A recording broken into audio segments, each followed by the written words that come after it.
E hoje nós vamos falar sobre oratória sacra. Semana que vem a proposta é falarmos sobre terígma, para aí então entrarmos naquilo que vai ser o conteúdo específico. Dentro do conteúdo específico nós vamos nos dividir em 3 grupos pequenos: formação para pregadores, para músicos e para intercessores, né? Dentro desta dinâmica, a proposta é nos formarmos naquilo que somos de fato, que é sermos evangelizadores. Embora o conteúdo de agora, ele pareça um conteúdo específico para pregadores. Só que nós não podemos nos esquecer daquilo que Jesus disse. E se você está com a palavra, pode abrir em Marcos, no capítulo 16, no versículo 15. Jesus disse assim: e disse-lhes: ide por todo o mundo e pregai o evangelho a toda criatura. Quem crer e for batizado será salvo, mas quem não crer será condenado. O que nós precisamos entender então? Você fala assim: mas eu não sou pregador, por que eu quero ouvir falar sobre oratória sacra? Primeiro, somos todos evangelizadores. E para anunciar o evangelho, nós precisamos daquilo que o como fazer isso, né? A oratória sacra é um meio, é uma forma na qual nós aplicamos o conteúdo que é a evangelização. Então nós precisamos entender o seguinte: primeiro, todos nós somos chamados a pregar o evangelho. Só que aí você fala assim: Valdo, nossa, mas não fala isso não, eu sou tímido, eu não consigo, eu tenho até pavor de microfone. Mas a gente tem que lembrar lá em Atos dos Apóstolos, no capítulo 2, Pedro, depois de Pentecostes, pregou para uma multidão e converteu 3.000 homens com a sua pregação. Porém, passagens depois, aparece Filipe, o diácono Filipe, não o apóstolo Filipe, mas o diácono Filipe, que andando no caminho encontrou com um homem, pregou o evangelho para aquele um homem, o batizou e ele se converteu. Ou seja, pregar o evangelho não é pegar no microfone. Pregar a palavra não é estar na frente de pessoas. Porque você pode pescar, já que pregar e pescar aí é uma analogia, né, que o próprio Jesus utilizou para dizer a Pedro: pescar agora homens. Mas nós podemos pescar com rede e com vara. Não é verdade? Quem que já pescou? Levanta a mão. Na vida. Já pescou? Só naquelas barraquinhas. Lá é com vara, né, Jana? Lá é com vara. Senão, se for com rede, é sacanagem lá. Mas a gente pode pescar com rede. Não, o Marcos é especialista no assunto. Com rede ou com vara. Então, às vezes você é chamado a pescar com vara. Vai ser de 1 a 1. E tem aqueles que vão ser chamados a pescar com rede, né? E qual que é a eficácia da evangelização? O que importa é a quantidade? Obviamente que não. Tem pessoas que vão falar que o fruto de uma pregação se conhece meses ou até anos depois. Quando alguém bate no seu ombro e fala assim: você está lembrado daquele dia que você pregou? Eu estava lá. E depois daquele dia, eu nunca mais fui a mesma pessoa. Esse é o fruto. O fruto não é quantas pessoas choraram na sua pregação. Não é quantas pessoas se arrepiaram. Não é quantas pessoas aplaudiram.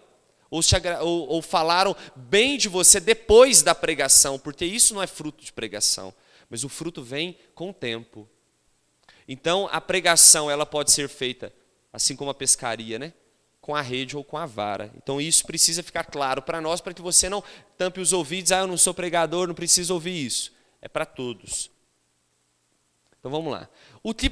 Primeira coisa, o que é oratória? Para a gente se situar.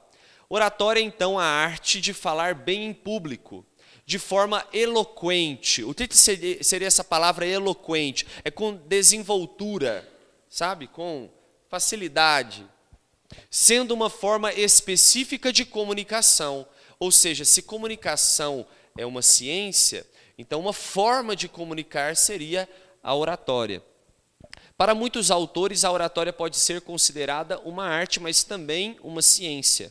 Isto porque tem uma vertente objetiva, com características específicas, técnicas e regras que podem ser aprendidas e uma vertente subjetiva como a personalidade ou carisma. Ou seja, ela tem uma vertente objetiva, e por isso pode ser dita que é uma ciência, porque ela tem uma vertente que tem regra, que tem forma, e ela também tem uma vertente subjetiva, que leva em conta a personalidade, o carisma, o perfil da pessoa.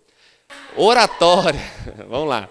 Oratória é, sem dúvida, uma matéria a ser aprendida. Então, por exemplo, num curso de direito, a matéria oratória, ela seria muito bem utilizada. Por quê? Principalmente para quem vai advogar, porque nem todo mundo que faz direito vai advogar, né? Mas quem vai exercer esta ciência, que é o direito, a oratória, sem dúvida nenhuma, é algo fundamental. Para quem vai dar uma palestra, ou para quem, né, vai aplicar algum conteúdo, a oratória é fundamental. Vamos passar. Então, isso é oratória. Só que nós vamos falar da oratória sacra. Então, o que tem a mais? Né? É o uso da oratória, que é essa ciência, essa arte, para o ensino do que é sagrado. Parece óbvio, mas oratória sacra, então, é isso.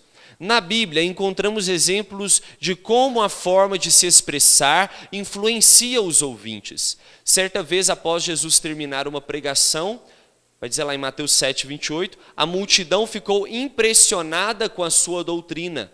E o evangelista segue explicando que ele ensinava como quem tinha autoridade e não como os seus escribas. Versículo 29. Olha que interessante. Aí é uma diferença. Havia um ensino que era dado pelos fariseus, pelos escribas, pelos doutores da lei, e uma que Jesus dava. Qual que é a diferença? Ele o dava com autoridade. Ou seja, Jesus tinha uma oratória, uma capacidade de falar em público, no meio das pessoas, que impressionava. Só que não era só porque Jesus tinha conteúdo, ou porque ele tinha técnica para falar. Porque isso até é o suficiente para uma boa palestra, por exemplo. Uma palestra numa empresa, você tem que ter conteúdo e técnica. Mas Jesus tinha unção. E tanto o conteúdo quanto a técnica precisam se curvar à unção. Porque a unção é o mais importante, se tratando de uma oratória sacra. Para falar do sagrado, eu tenho que estar com o sagrado. Eu preciso falar de quem eu conheço, porque senão não há autoridade aí. Por isso Jesus tinha autoridade, ele falava do que ele dominava, do que ele conhecia. Então aí a importância da unção.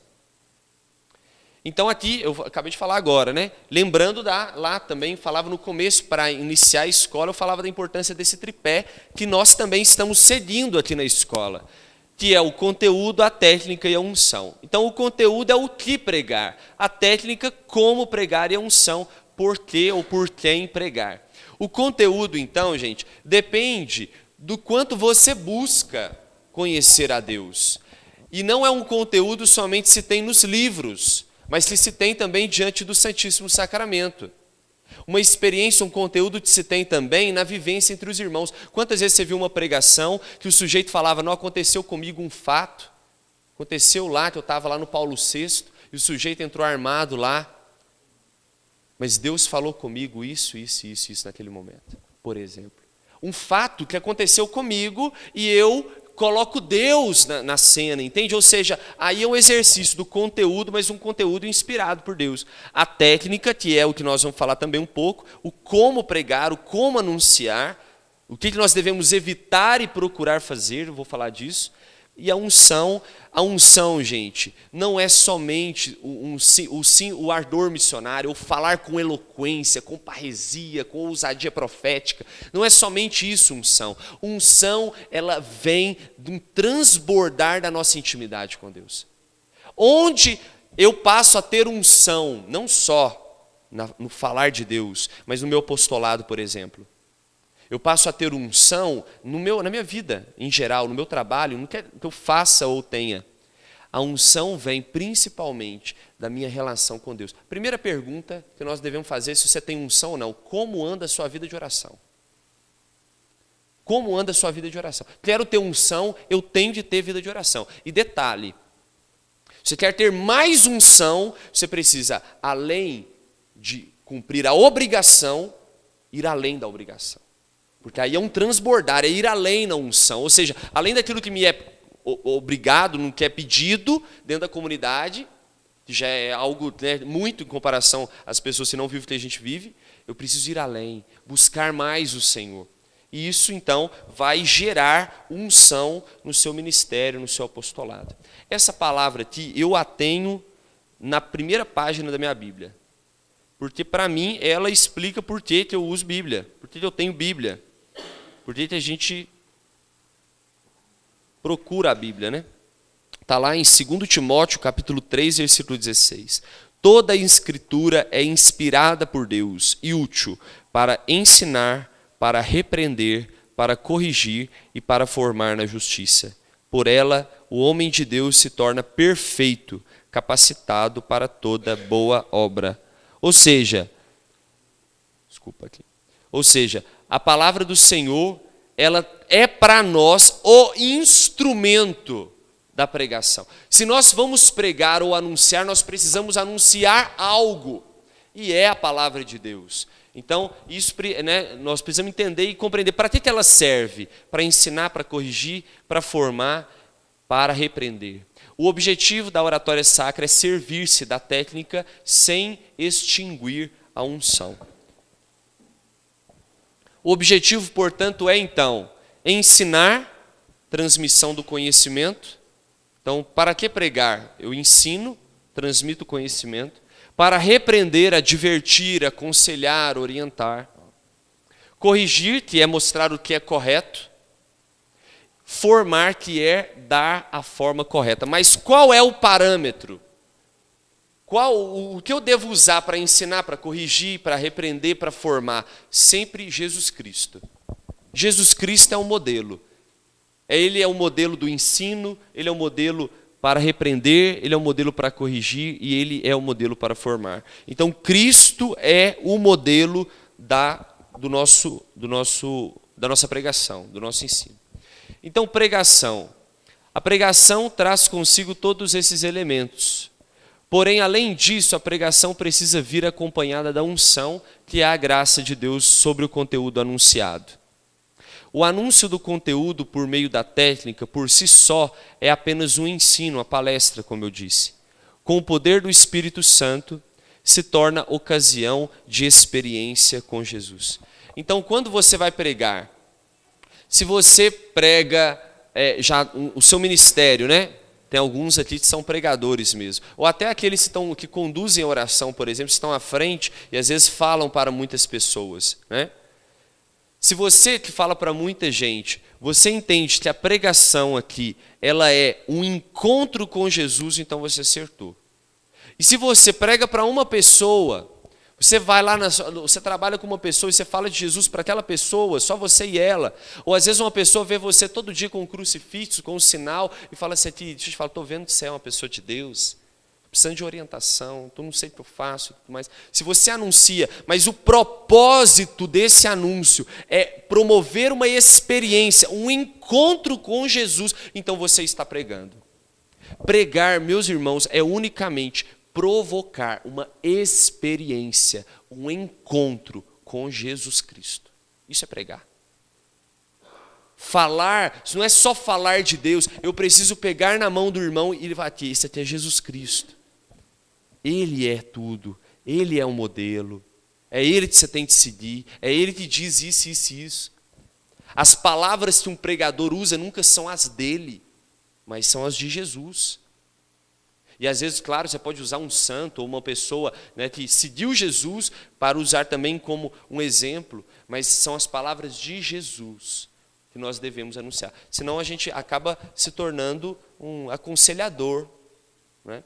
Quem é formador pessoal aqui e pesca com vara? Ah, mas eu não... Como assim eu pesco? Porque, na verdade, quem é formador pessoal não pesca, né? Ele limpa o peixe, não é isso? Não é verdade? O formador pessoal ele é aquele que limpa o peixe. Mas se você vai limpar um peixe de cada vez. A formação é pessoal. Então, é importante você ter essa noção de que é o encontro com Jesus. Sempre é com Jesus. Nunca com você esse encontro. Parece algo óbvio, mas muitas vezes nós nos perdemos nisso. Nós achamos que o encontro é conosco, é com a beleza das nossas palavras, mas não é com a gente, é com Jesus. A pregação é, então, um convite. Propõe um encontro com uma pessoa, que é Jesus. Então eu queria falar sobre isso aqui então também. Porque na verdade é o seguinte, quando a gente for entrar mais na parte específica com os pregadores, a gente vai falar, esmiuçar tudo isso. Mas é importante demais nós entendermos essas duas palavrinhas aqui, ó. Ambientação e atualização da palavra. Não importa se você vai pescar com rede ou com vara. O que é ambientação e atualização da palavra? Vamos dar um exemplo aqui. Vou pegar qualquer trecho aqui do Evangelho. Vamos lá. Cura de um leproso. Está aqui Marcos capítulo 1, versículo 40. Vou ler aqui para vocês. Ó. Aproximou-se dele um leproso, suplicando-lhe de joelhos: se queres, pode limpar-me. Jesus compadeceu-se dele, estendeu a mão, tocou e lhe disse: eu quero ser curado. E imediatamente desapareceu dele a lepra e foi purificado. Palavra da salvação. Me dá um exemplo nessa palavra de ambientação. Me dá um exemplo aqui de ambientação dessa palavra. Quer que ler de novo?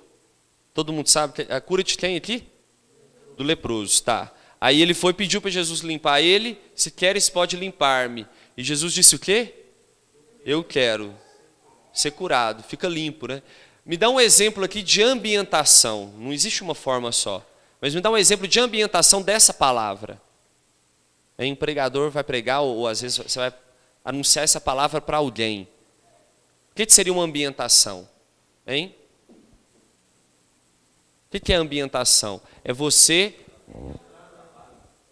entrar na palavra, naquele momento, naquela cena, e conhecer ali o ambiente. Então, como é que era aquele ambiente ali? Aí você precisa lembrar que, peraí, Jesus, aqui nós estamos no capítulo 1 de Marcos. Jesus estava começando a sua vida pública. Muita gente ainda não conhecia Jesus. O encontro aqui foi pessoal com aquele leproso. Não tinha muita gente junto. Ele pediu e Jesus disse: eu quero. Ou seja, você começa a ambientação, você entra no contexto da palavra.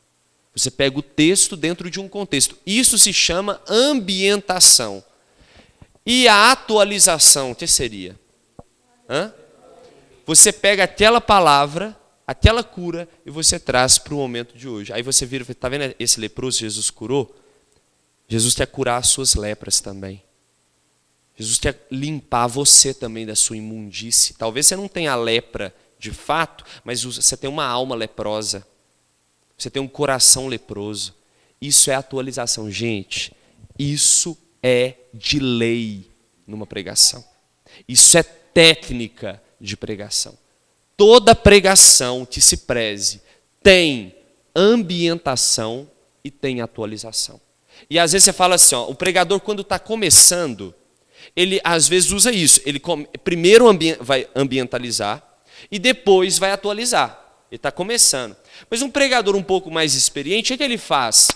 Ele vai e volta o tempo todo. Não é assim? Vocês já viram, por exemplo, a pregação do Padre Léo? Ele começa sempre com a palavra. O Padre Léo é um exemplo claro de um pregador de sede técnica. Ele é um exemplo claro.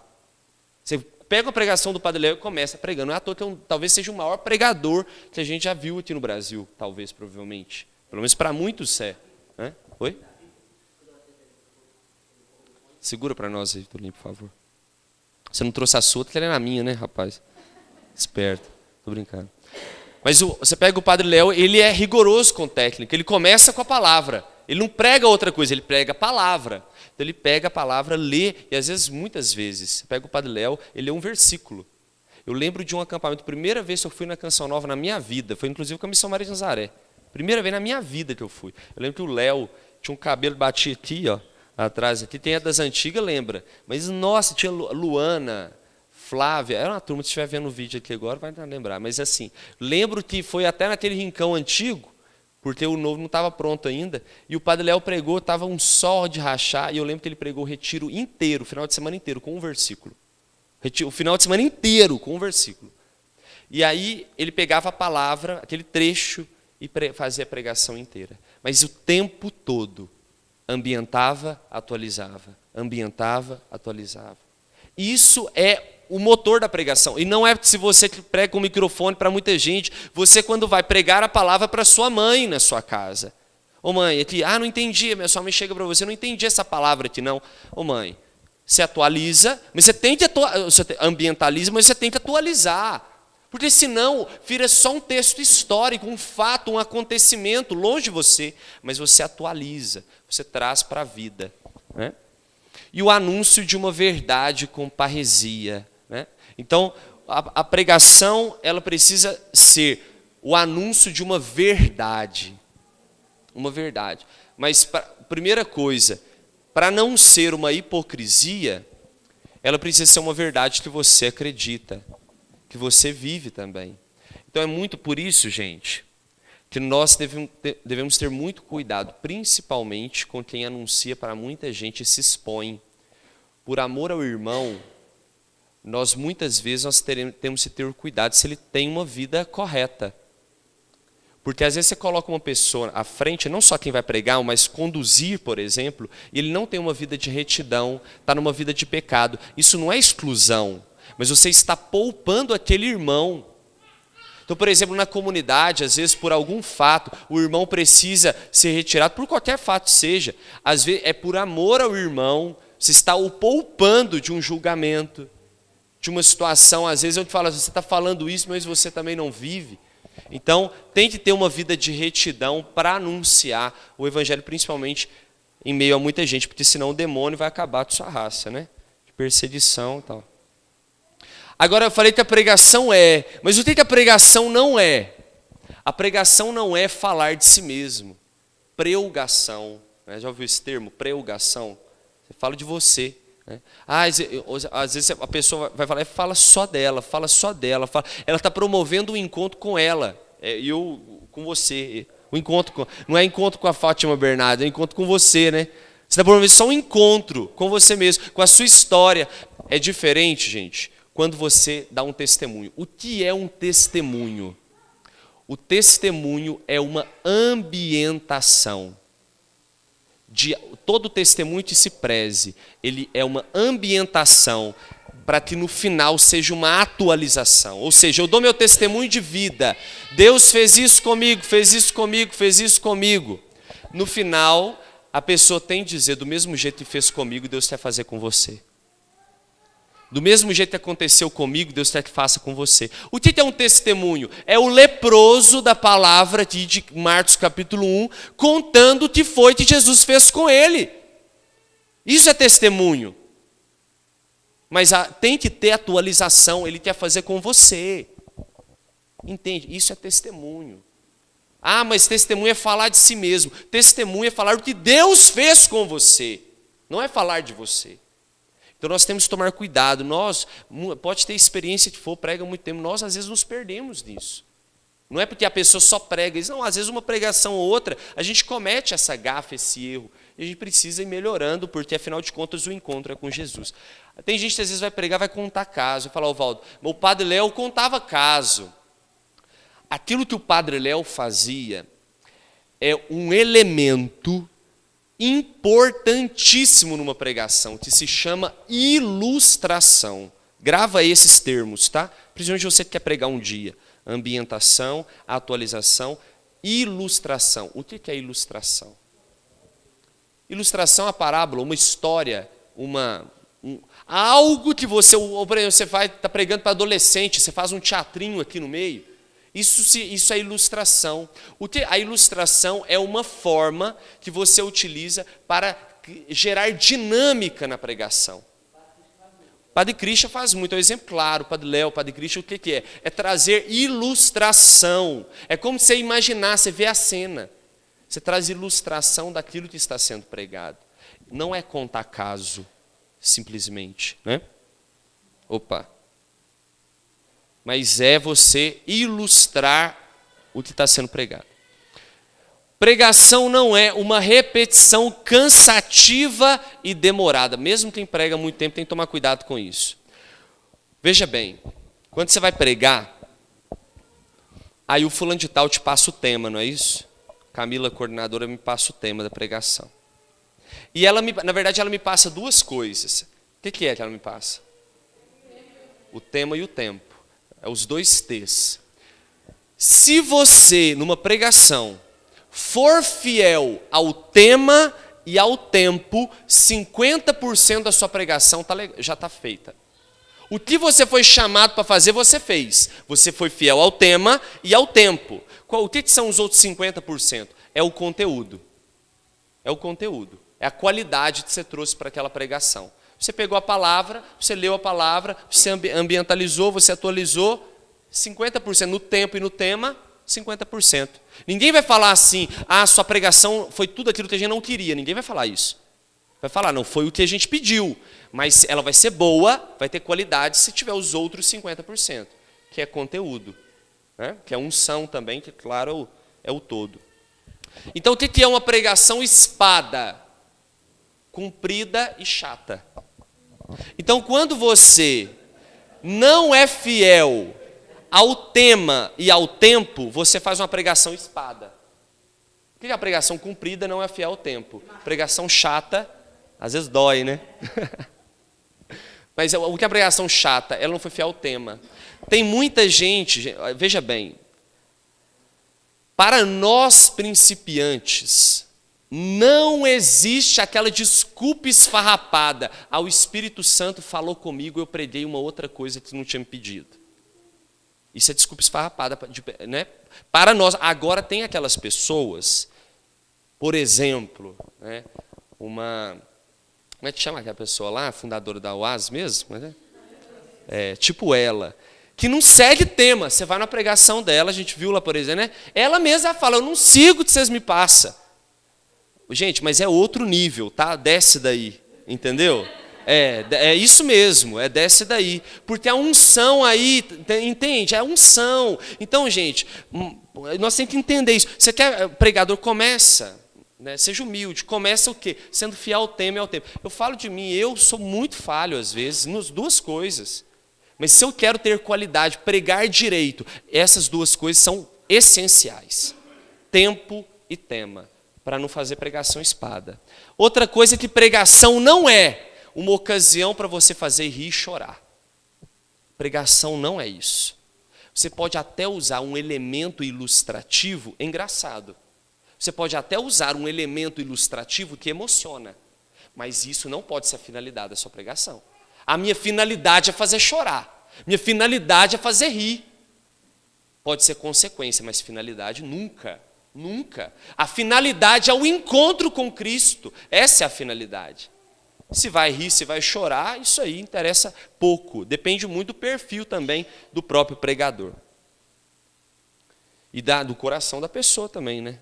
Por que não está passando para frente, hein? Não está aí, não? Foi? Foi 2 vezes. Não, foi uma vez aí. Isso. Vícios na evangelização. Gente, calma, porque às vezes isso aqui que eu vou falar pode abrir margem para opiniões, tá? Mas aqui a gente não vai dar para, né, falar de opiniões. Mas, eu vou dar uns exemplos, aqui a gente poderia dar mais. Mas coisas são vícios, são vícios. Pergunta, por que você faz isso? Você não sabe falar por que você faz. Todo mundo fazia antes de mim, por isso eu faço. Entendeu? A gente tem que tomar cuidado com os vícios. Por exemplo, preocupação exagerada com a estrutura. Vou dar um exemplo. Grupo de oração. Você vai lá no grupo de oração, aí tem que ter. Por exemplo, a Camila poderia ter cometido esse erro, não cometeu. Porque nós estamos numa escola, mas poderia. Está viciada, poderia cometer esse erro. O que é? Animação, louvor, clamor. Animação, louvor, clamor. Isso é uma estrutura, isso é técnica, isso é técnica.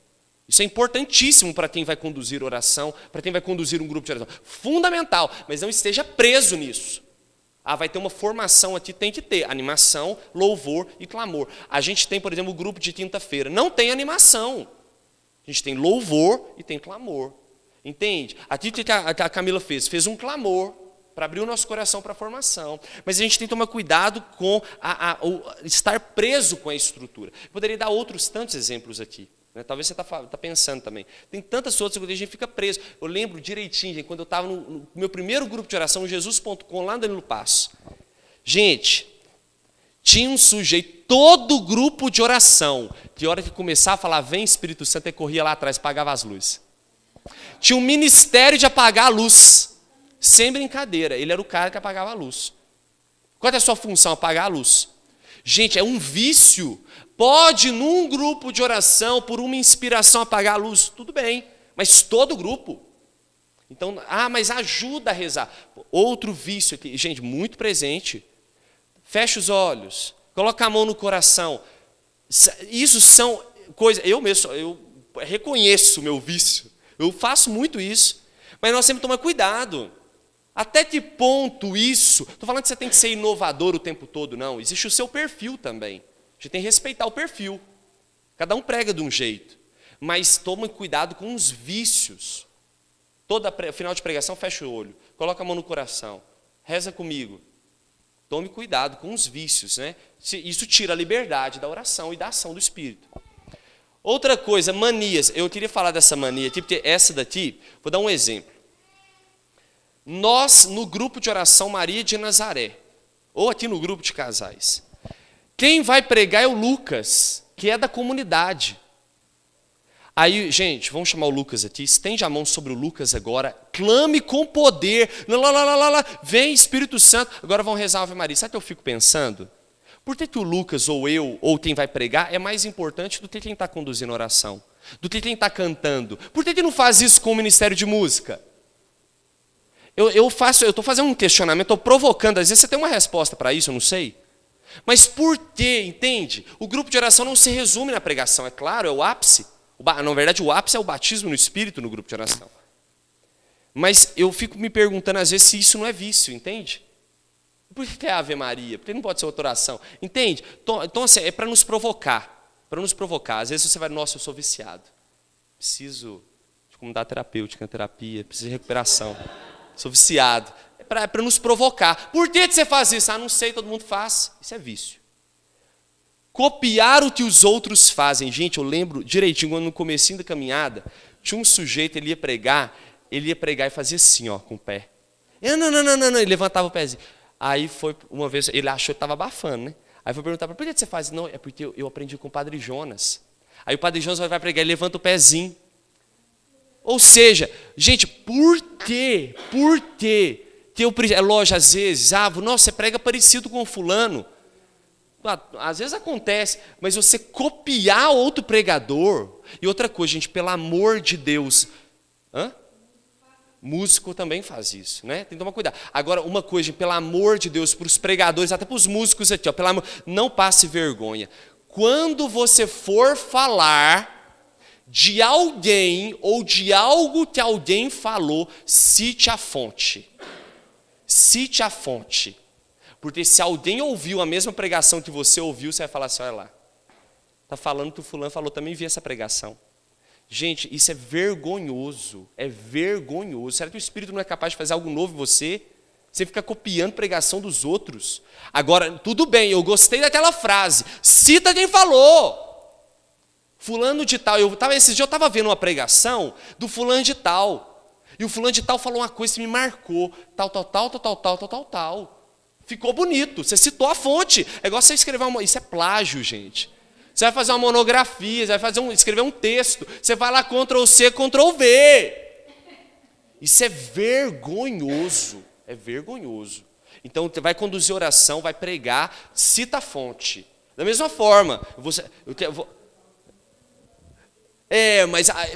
acontece. Mas isso aí, bem o Lucas falou. Às vezes eu não lembro de quem falou. Fala isso.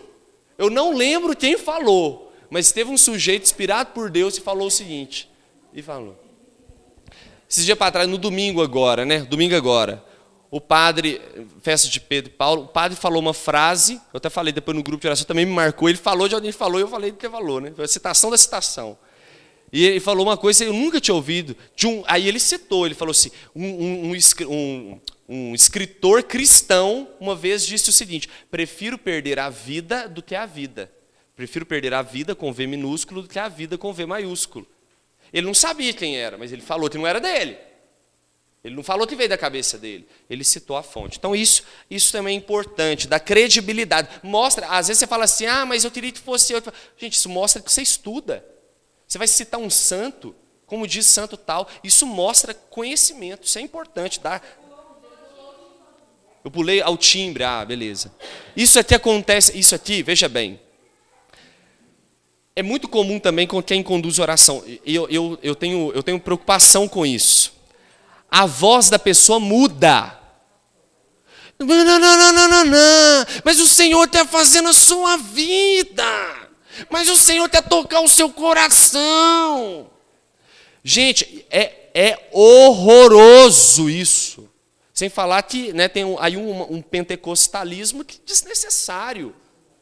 Né? Então, assim, essa forçação no timbre da voz, esse emocionalismo que você quer transmitir na voz, isso também não é positivo. Pregação não é isso. Pregação não é querer emocionar os outros. Né? Tá bom. Agora, isso aqui é interessante demais, tá? Eu coloquei que tipos de pregação, mas a gente poderia colocar também tipos de oratória ou até tipos de palestras, tipos de discursos. Vamos lá?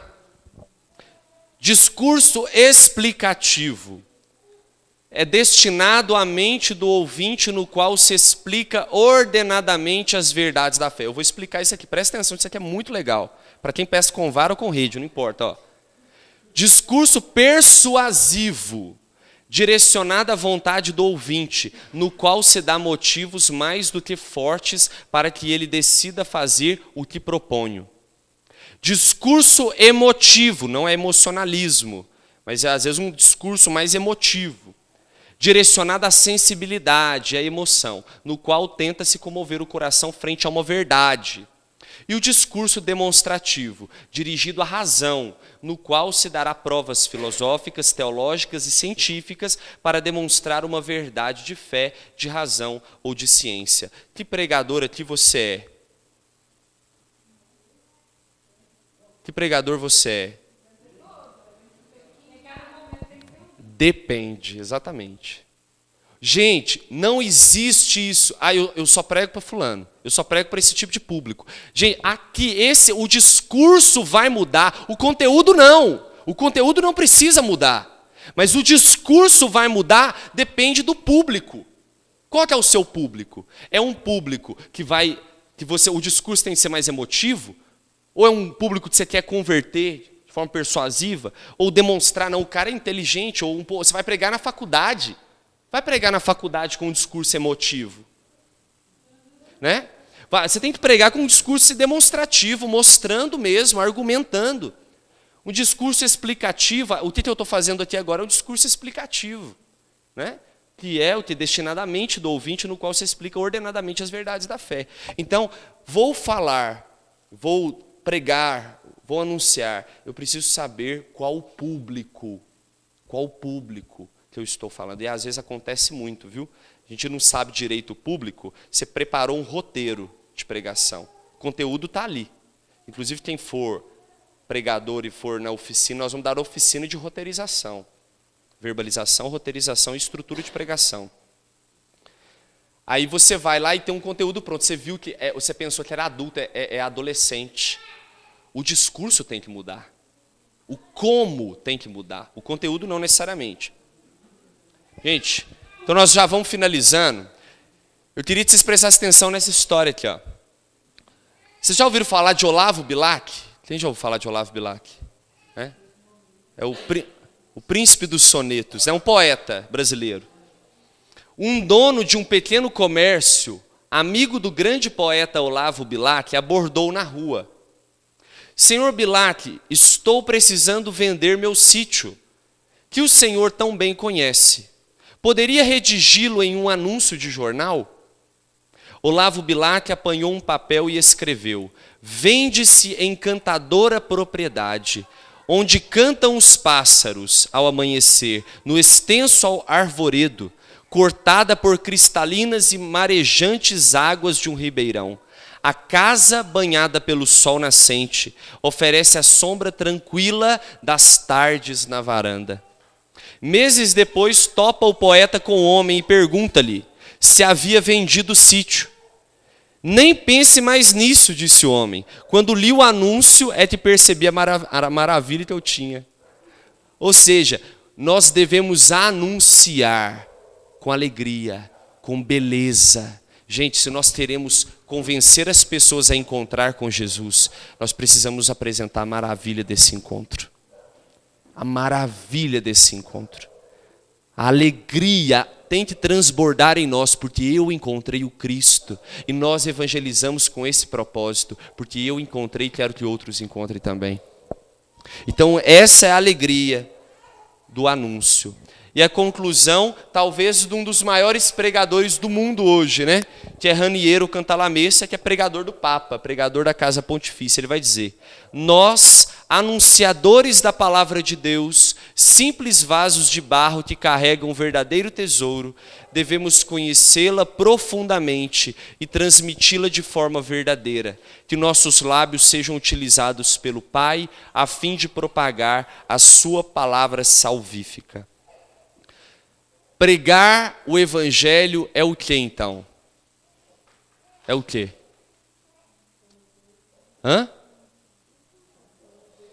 Promover um encontro. O que é anunciar o evangelho? Pregar a palavra é o quê? Promover um encontro. Você é o secretário de Deus. Você marca na agenda o encontro. Você combina de encontrar Deus com a pessoa amada. Isso é evangelização. Nós que encontramos, queremos provocar o encontro a quem não conhece.